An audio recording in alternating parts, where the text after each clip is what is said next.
네, 안녕하세요. HR 레시피 강민성 노무사 장래성 노무사입니다. 네, 반갑습니다. 네. 오늘은 권고사직에 관련해서 궁금해하시는 이야기를 정리해 봤는데요. 우선 첫 번째로 네. 권고사직이 무엇인지부터 좀 설명해 주시겠어요? 네. 네. 일을 하다가 근로관계가 종료되는 경우가 있죠. 네. 대표적으로 사직과 해고가 있는데요. 네. 사직은 근로자가 그만두겠다고 의사표시를 하는 거고, 네. 해고는 회사가 그만 나오라고 의사표시를 일방적으로 하는 건데요. 네. 권고사직은 그 중간이라고 보면 됩니다. 네. 사직을 하는 거지만 회사가 먼저 사직해주지 않을래요? 라고 요청을 하고 근로자가 오케이 합의를 하면 되는 겁니다. 네. 그래서 네. 이거는 근로자의 동의가 있었기 때문에 네. 회사가 요청을 한 거지만 이건 해고가 되지가 않습니다. 그럼 근로자에게 좀 불리할 수도 있는 거네요. 그렇죠. 네. 대신에 이걸 동의하지 않았을 때 회사가 마음대로 할 수 있는 건 아니죠? 그럼요. 네. 동의는 당연히 근로자의 자유의사에 따라 해야 되는 거고요. 네. 그래서 이제 문구가 중요한데요. 네. 예를 들어 팀장님이 어떤 직원을 불러서 네. 김대리 이번 달까지만 일하고 그냥 나가야 될 것 같아. 이런 식으로 하면 어떨까요? 그러면 이 권고가 아닌 것 같은데요. 그렇죠. 네. 나가야 될 것 같아 라고 이거는 통보나 마찬가지잖아요. 나가 라는 말하고 비슷하기 때문에 이건 해고가 될 확률이 높고요. 네. 선택권을 반드시 줘야 돼요. 네. 혹시 이번 달까지만 일하고 그만둘 수 있겠어? 그만두는 거에 대해 어떻게 생각해? 라고 했는데 근로자가 생각해 볼게요 하고 네 저도 뭐 그럴 생각이었어요. 이렇게 동의를 하면 되는 거고 네. 요새 대면으로 하기가 좀 껄끄러울 수 있잖아요. 불편한 얘기니까 네. 톡이나 문자로 하는 경우도 있는데 네. 약간 이거를 유도하는 경우도 있죠. 네. 이번 달까지만 나오신다면서요? 뭐 이런 네. 식으로 얘기했는데 근로자가 네 라는 말 한마디만 해도 그거는 권고사직으로 인정이 될 수도 있습니다. 그래서 네. 그런 사직을 유도하는 그런 말에는 아니면 아니다, 나는 사직할 생각 없다, 또는 지금 해고하시는 거냐 이런 식으로 단호하게 톡이든 문자든 어떤 유선상이든 답변을 하셔야 됩니다. 그러면 이렇게 유도하는 경우를 말씀해 주셨는데 유도하는 경우가 아니라 강요하고 괴롭혀서 사직서 쓰는 경우는 당연히 권고사직이 아닌 거네요. 그렇죠. 사건에도 그런 경우가 많은데요. 네. 사직서를 다 쓰고 본인이 서명하고 사인도 했는데 난 이거 모른다. 나는 뭔지도 모르고 사인했다. 이거 쓰라고 해서 했다. 이렇게 강요에 의해서 사직서를 썼다고 말씀을 하시는 경우인데 그거는 인정이 잘 안 돼요. 일단 사직서를 자필로 썼으면 어느 정도 우리가 다 일을 하는 사람이면 사직의 의미를 모르진 않잖아요. 그렇기 때문에 웬만하면 자유의사에 했다고 인정이 됩니다. 그래서 그 강요를 입증하려면 강압적인 분위기 속에서 압박이 있었다든가 그런 거지 가능하면 이거 사인 좀 해주세요. 부르고 다음날 또 부르고 이렇게 여러 차례 요구를 했다 그래서 이게 반드시 강요가 되지는 않습니다.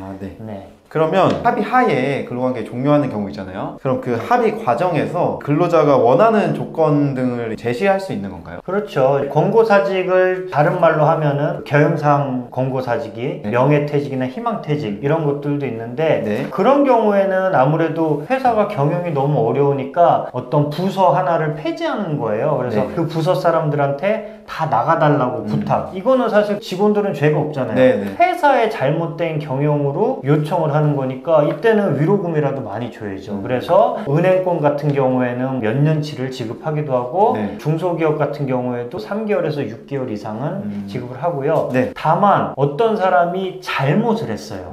뭐 직장 내 성희롱을 했건 괴롭힘을 했건 이 직원으로 인해서 조직 문화가 흐려졌어. 근데 해고를 하긴 조금 애매해. 그러니까 징계성 권고사직을 하는 경우가 있죠. 이 경우에는 사실 이 사람이 잘못해서 권고사직을 하는 거니까 위로금을 많이는 안 주죠. 어쨌든 징계성 권고사직도 이분이 거부를 하면은 강제로 할 수는 없으니까 한두 달치 정도의 유인을 제공하긴 합니다.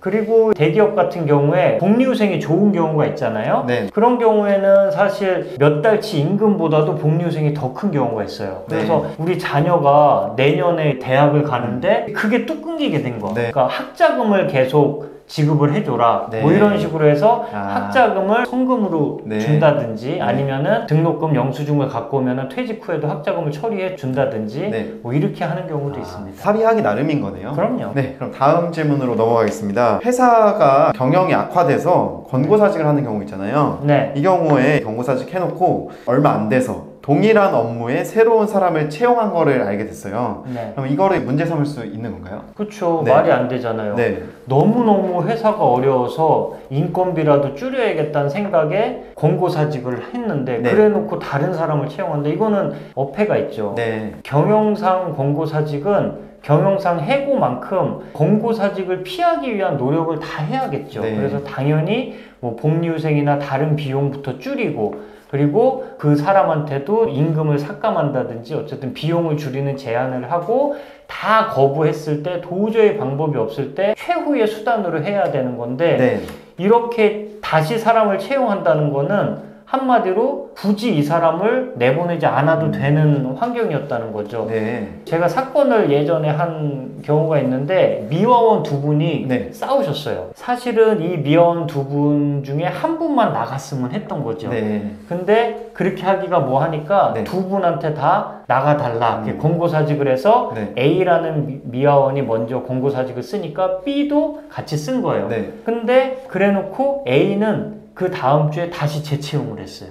그러니까 네. B는 속은 거죠. 아. 근데 그 사실관계가 노동위원회에서 인정이 됐어요. 인정이 돼서 이거는 사기에 의한 권고사직이니까 이건 실제로는 해고다. 그래서 부당해고로 인정이 된 사례가 있습니다. 디테일한 사례 감사합니다. 네. 네, 다음 질문입니다. 회사에서 뭐 실업급여 받게 해줄게, 사직해라 이렇게 뭐 권고하는 경우도 있잖아요. 그러면 이 실업급여를 받기 위해서는 권고사직에 꼭 동의를 해야 되는 건지? 이거는 어떻게 보면 회사의 술수죠.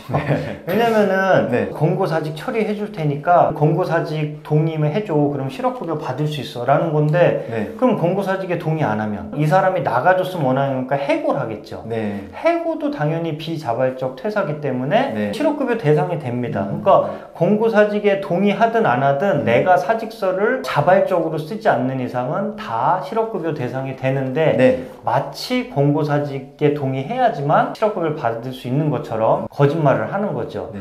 그러면 반대로 근로자가 개인 사정으로 그만두면서 권고사직으로 처리해달라고 요청하는 경우도 굉장히 많잖아요. 네. 이 경우에는 어떻게 되는 건가요? 그러니까 사실은 내가 어디 이직할 때가 있어요. 네. 근데 이직하는 회사가 한 3달 후에 이직을 해. 그러니까 그동안에 실업급여를 받으려고 요청을 하는 경우도 있는데 이거는 부정수급이기 때문에 네. 큰일 날 수 있습니다. 회사도 처벌받고 근로자도 처벌받고 실업급여 수급받은 것도 다시 반환해야 되고 네. 또 과태료도 물기 때문에 주의하셔야 되고요. 네. 요새는 신고 포상 제도도 있어서 네. 다른 직원이 그걸 알아서 그거를 신고하고 그 신고에 대한 포상을 받기도 하니까 네. 더 주의하셔야 됩니다. 네. 이렇게 권고사직에 대해서 좀 궁금하실 만한 이야기들 남겨봤는데요. 오늘의 영상이 유익하셨다면 좋아요와 댓글, 구독까지 많이 해주시면 감사하겠습니다. 다음에 더 유익한 영상으로 찾아뵙겠습니다. 감사합니다. 감사합니다.